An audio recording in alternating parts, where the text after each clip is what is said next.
The North Atlantic in March 1943 was a graveyard where every 24 hours, 5 Allied merchant ships sank beneath the waves, torpedoed by German U-boats hunting in ruthless, coordinated wolf packs. The mathematics were brutal. Submarines were destroying cargo vessels faster than American and British shipyards could replace them.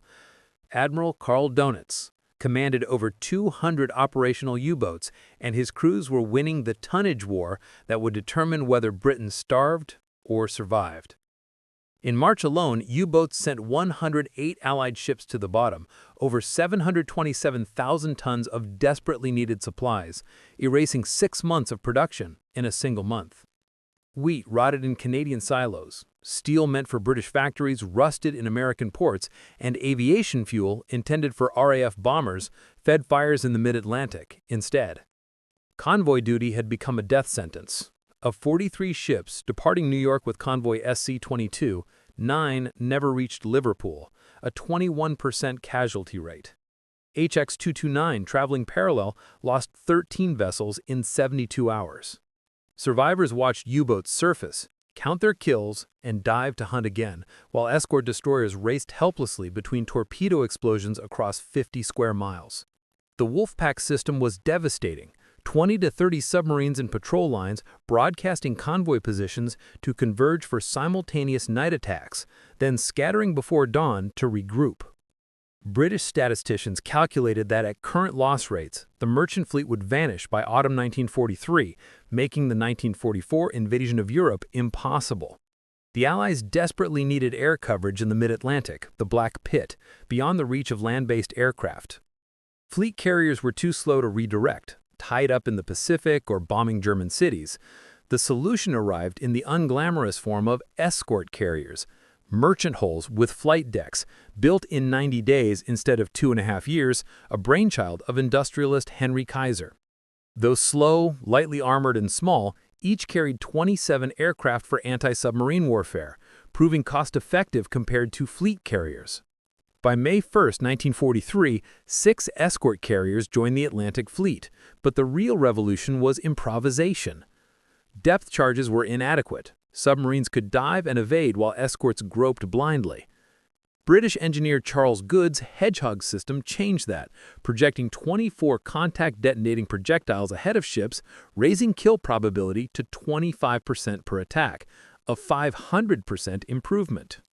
High-frequency direction finding, or HFDUF, allowed triangulation of U-boat radio transmissions, turning enemy communications into targeting data. By May, nearly every escort carried HFDF, creating a lethal synergy. Aircraft forced U-boats to crash dive, while Hedgehog-equipped destroyers attacked before submarines could escape. The USS Bogue's first anti-submarine patrol demonstrated this innovation, as aviators deliberately violated protocols, attacking at wave-top altitude, sinking U-569, U-231, and U-752 in 9 days. Mechanics extended fuel ranges and rigged rockets on Wildcats, innovations ignored by traditional officers, but widely adopted, doubling operational reach and lethality.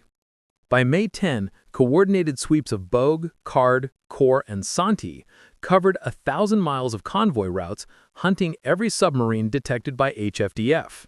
In just 11 days, 38 submarines were destroyed, costing Germany $91 million in direct losses and 1,900 trained crew, while U.S. losses were minimal. Aircraft worth under $50,000 eliminated $2 million submarines, and Kaiser's shipyards churned out more carriers faster than Germany could replace U-boats. The Wolfpack system was broken. Donitz ordered a retreat on May 24, 1943, marking Germany's first strategic defeat in the Atlantic. Allied shipping losses plummeted from over 600,000 tons in March to under 100,000 by August, reversing the starvation crisis, replenishing steel and aviation fuel, and making D-Day logistically feasible. American pragmatism, mass production, improvisation, and adaptation had outpaced German engineering perfection, a philosophy repeated across tanks, aircraft, and weaponry. Escort carriers, slow, lightly armored, and unglamorous, epitomized this victory.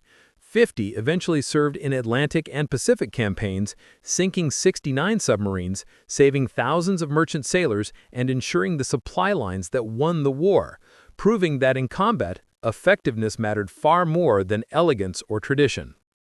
Please don't forget to subscribe and hit the bell icon.